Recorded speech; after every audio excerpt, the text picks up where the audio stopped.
Assalamualaikum warahmatullahi wabarakatuh. Selamat datang di Ruang Kisah, ruang berbagi kisah.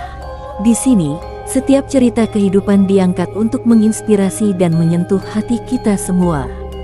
Kita akan menjelajahi kisah-kisah penuh makna, dari perjalanan cinta hingga perjuangan hidup, yang pasti akan membuat kita merenung dan mengingat arti kehidupan yang sesungguhnya. Mari kita bersama-sama menyelami setiap emosi, belajar dari pengalaman, dan merayakan keindahan setiap kisah yang ada. Jangan lupa untuk like, subscribe, dan aktifkan lonceng notifikasi, agar Anda tidak ketinggalan cerita-cerita inspiratif lainnya. Bagikan juga video ini kepada teman-teman Anda, agar kita bisa bersama-sama menyebarkan pesan positif dan saling mendukung dalam perjalanan kehidupan. Cari posisi yang terbaik, dan selamat mendengarkan. Di sebuah sudut kota kecil yang penuh dengan suara bising kendaraan, Bu Sarmi hidup seorang diri dalam sebuah gubuk kecil dari kayu yang mulai lapuk. Di usia senjanya, ia mengandalkan tenaga lemahnya untuk memulung, mencari barang bekas yang bisa dijual demi sesuap nasi. Hidupnya sangat sederhana. Bahkan, Bu Sarmi sering berpuasa karena memang tak mendapatkan uang sama sekali, dan tak ada bahan makanan yang bisa diolah untuk dimakannya. Namun, di balik kesederhanaannya, Bu Sarmi memiliki hati yang lembut. Ia selalu percaya bahwa Tuhan tak akan meninggalkan hambanya, meski hidupnya penuh perjuangan. Pada suatu malam yang dingin, ketika bulan tertutup awan kelabu, Bu Sarmi pulang dari memulung. Di sebuah gang gelap, ia mendengar suara tangisan samar-samar. Tangisan itu membuat langkahnya terhenti. Dengan ragu, ia mencari dari mana sumber suara tersebut. Di dekat tumpukan sampah, ia menemukan kardus lusuh yang bergerak-gerak. Karena merasa penasaran, Bu Sarmi memberanikan diri membuka kardus itu. Bu Sarmi terkejut, ia melihat seorang bayi perempuan mungil, kulitnya pucat, tubuh yang kedinginan, dan hanya dibalut kain tipis seadanya. Air mata Bu Sarmi menetes.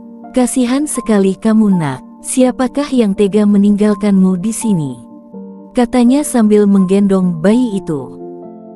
Meski hidupnya serba kekurangan, Bu Sarmi memutuskan untuk membawa bayi itu pulang. Dalam hatinya, ia merasa Tuhan telah menitipkan tanggung jawab yang sangat besar kepadanya. Bu Sarmi adalah seorang janda tua yang pernah hidup bahagia bersama suaminya, Pak Harjo, di sebuah desa kecil. Namun, ketika Pak Harjo meninggal dunia karena penyakit paru-paru, hidupnya berubah secara drastis. Ia terpaksa meninggalkan desa karena sawah mereka dijual untuk membayar hutang.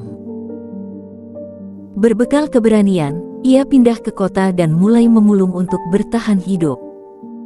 Impian Bu Sarmi sederhana, ia ingin menjalani hari tua dengan tenang. Namun, kehadiran bayi yang ia beri nama Dara, telah mengubah segalanya. Dara menjadi cahaya baru di kehidupannya yang suram. Hari-hari Bu Sarmi berubah total. Ia harus bekerja lebih keras untuk memenuhi kebutuhan bayi itu. Susu bubuk yang harganya mahal, memaksanya untuk mengurangi jatah makannya. Setiap pagi, ia selalu bangun lebih awal untuk mencuci popok Dara. Konflik sering muncul dari tetangga yang menganggap Bu Sarmi tidak cukup mampu untuk merawat bayi. Beberapa orang menyarankan agar ia menyerahkan Dara ke panti asuhan. Tetapi, Bu Sarmi selalu saja menolak. "Dia anakku sekarang. Aku yang menemukannya, aku juga yang akan merawatnya," ucapnya dengan tegas. Namun, cobaan terus datang. Suatu hari, Dara jatuh sakit dengan demam tinggi. Bu Sarmi panik karena ia tidak memiliki uang untuk membawa Dara ke dokter. Ia rela menjual satu-satunya barang berharganya, sebuah cincin pernikahan pemberian almarhum suaminya, demi membeli obat untuk Dara. Saat Dara berusia 7 tahun, Bu Sarmi memasukkannya ke sebuah sekolah dasar. Dara sangat senang, meskipun ia tidak memiliki seragam dan sepatu baru seperti teman-temannya. Setiap pagi, Bu Sarmi mengantarkan Dara dengan penuh kasih sayang. Di sekolah, Dara menunjukkan bakat yang luar biasa. Ia selalu mendapat nilai bagus dan sering membantu teman-temannya yang kesulitan. Namun, tidak semua orang menyukainya. Beberapa anak mengejeknya karena penampilannya yang lusuh dan dekil. Suatu hari, seorang anak bernama Rio, yang sering mengejek Dara, mendorongnya hingga jatuh di lapangan sekolah. Seragam Dara yang memang sudah lusuh, kini berubah menjadi sangat kotor. Dara menangis, tetapi ia tidak mau melawan. Ketika Bu Sarmi mendengar kejadian itu, ia langsung datang ke sekolah dan memeluk Dara dengan sangat erat. "Biarkan mereka berkata apa nak, kamu tetap berharga di mataku," ucap Bu Sarmi dengan mata yang berkaca-kaca. Sementara itu, Dara terus berusaha keras. Ia mengikuti lomba menggambar dan menulis cerita, berharap bisa mendapatkan hadiah uang untuk membantu neneknya. Suatu kali, ia memenangkan lomba menulis cerita, dan uang hadiahnya ia berikan seluruhnya kepada Bu Sarmi, sosok yang sangat ia cintai. Pada ulang tahun Dara yang ke-8, Bu Sarmi ingin memberikan sesuatu yang istimewa meskipun hidupnya sendiri serba kekurangan. Selama berminggu-minggu, ia menabung uang hasil memulungnya. Ia bahkan rela mengurangi jatah makan, agar bisa mengumpulkan cukup uang untuk membawa Dara makan di restoran sederhana yang terletak di pinggir jalan raya. Hari itu, Dara sangat gembira. "Nenek, kita benar-benar akan makan di restoran. Aku tidak pernah makan di restoran sebelumnya," kata Dara dengan mata berbinar. Bu Sarmi tersenyum, meskipun hatinya diliputi kecemasan karena tidak yakin apakah uangnya akan cukup. Mereka masuk ke restoran dengan suasana yang ramai dan aroma makanan yang menggoda. Dara memilih sepiring nasi goreng dan segelas es teh, sementara Bu Sarmi hanya memesan segelas air putih. Ia ingin memastikan uangnya cukup untuk membayar makanan Dara. Namun, ketika tagihan datang, wajah Bu Sarmi pucat. Ternyata uangnya kurang. Ia memohon kepada pelayan agar diberi keringanan, tetapi pelayan itu justru marah-marah. "Kalau tidak punya uang, jangan makan di sini. Jangan bikin malu restoran kami," bentak pelayan itu di depan para pelanggan lain. Dara menangis, merasa bersalah telah membuat neneknya dalam situasi sulit. Bu Sarmi hanya bisa meminta maaf berkali-kali. Keributan itu menarik perhatian seorang pria tua yang duduk di meja lain. Ia adalah Pak Budi, pemilik restoran tersebut. Pak Budi mendekati meja mereka dan bertanya apa yang sebenarnya terjadi. Setelah mendengar cerita Bu Sarmi dan latar belakang perjuangannya, ia merasa sangat iba. Pak Budi kemudian membayar makanan mereka dan bahkan memerintahkan pelayan untuk meminta maaf kepada Bu Sarmi. "Bu, lain kali kalau ibu datang ke sini, tidak usah khawatir soal uang. Saya yang akan menanggung semuanya," kata Pak Budi. Ia juga memberikan sekotak makanan tambahan untuk mereka bawa pulang. Bu Sarmi menangis terharu. "Terima kasih banyak, Pak. Saya tidak tahu harus berkata apa," ujar Bu Sarmi.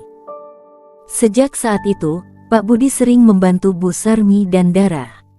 Ia bahkan memberikan pekerjaan ringan kepada Bu Sarmi di restorannya, sehingga nenek itu tidak perlu lagi memulung setiap hari. Berkat bantuan Pak Budi, hidup Bu Sarmi dan Dara perlahan mulai berubah. Dara bisa fokus belajar tanpa harus khawatir melihat neneknya bekerja terlalu keras. Ia juga terus berprestasi di sekolahnya. Bahkan, Dara memenangkan beberapa lomba yang membuatnya mendapatkan beasiswa dari pihak sekolah. Di lingkungan sekolah, Dara juga mulai menginspirasi teman-temannya. Ia sering menceritakan perjuangan neneknya, yang membuat banyak orang merasa terharu. Bahkan, beberapa orang tua murid menawarkan bantuan kepada Bu Sarmi, seperti memberikan seragam sekolah baru untuk Dara, atau sekedar membantu membayarkan buku pelajaran. Ketika Dara berusia 10 tahun, sebuah konflik besar muncul. Seorang wanita bernama Yuni, yang mengaku sebagai ibu kandung Dara, datang untuk mengambil Dara kembali. Ia mengatakan bahwa ia menyesal telah membuang Dara, dan ingin menebus semua kesalahannya di masa lalu. Namun, Dara dengan tegas menolaknya. Aku tidak mau pergi dari nenek. Dia yang merawatku sejak aku bayi. Aku tidak butuh ibu yang membuangku, ucap Dara dengan nada tinggi. Namun, Yuni tidak menyerah begitu saja. Ia juga membawa masalah ini ke pengadilan. Tetapi, berkat kesaksian dari Pak Budi, guru Dara, dan beberapa tetangganya, pengadilan memutuskan bahwa hak asuh tetap berada di tangan Bu Sarmi. Setelah melewati berbagai macam rintangan, dan tumbuh menjadi dewasa, Dara akhirnya berhasil meraih cita-citanya. Ia menjadi dokter muda yang mengabdikan diri untuk membantu orang-orang tidak mampu. Hal itu ia lakukan karena terinspirasi oleh perjuangan neneknya. Bu Sarmi, yang kini berusia 80 tahun, hidup dengan tenang bersama Dara di sebuah rumah kecil yang nyaman. Dara selalu berkata, "Nenek, aku tidak akan pernah melupakan semua yang telah nenek lakukan untukku. Semua ini berkat nenek." Kisah Bu Sarmi dan Dara menjadi inspirasi banyak orang di lingkungan mereka, membuktikan bahwa kasih sayang dan pengorbanan sejati mampu mengalahkan segala kesulitan. Cinta sejati tidak diukur dari hubungan darah, tetapi dari ketulusan, pengorbanan, dan kasih sayang tanpa syarat. Percayalah, Tuhan selalu memberikan jalan bagi mereka yang berjuang dengan sungguh-sungguh, serta hati yang ikhlas.